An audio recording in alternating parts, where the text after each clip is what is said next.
And welcome back to Primetime News. And a special welcome once again to our viewers on TVJ International in the Cayman Islands and online at onespotmedia.com. Up first this evening, there was high drama in the precincts of the Supreme Court today after a prisoner escaped. Now, up to news time, the man was still on the run. The police say an intense search is now on to find him. Kirk Wright has the details.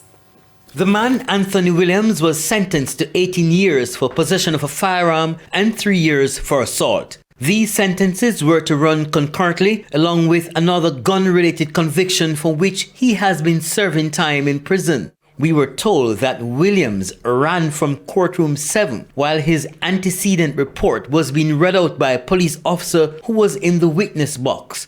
Persons in court said Williams leaped over the dock where he was sitting and bolted through a side door. Reports indicate that Williams jumped from the second floor of the court onto Tower Street and ran in the direction of West Kingston. The incident happened about 11:30 this morning. We ever jumping, and dropping at the road. We don't see nothing. And then the person jumped from this side, right? Yeah, from this side. After it happened, did you see any police around this side? Let me see police them around and go down the road, man. Police them around. But did you actually see when the man jumped? No, I not got to assassin jump.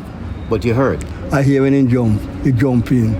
It's reported that Williams was seen running past the city center police station in a bid to escape. Williams was already serving a sentence for possession of a firearm and was about to be sentenced again for a similar charge. His attorney was shocked by his action. I was asked to represent Mr. Williams. Originally, I wasn't his lawyer.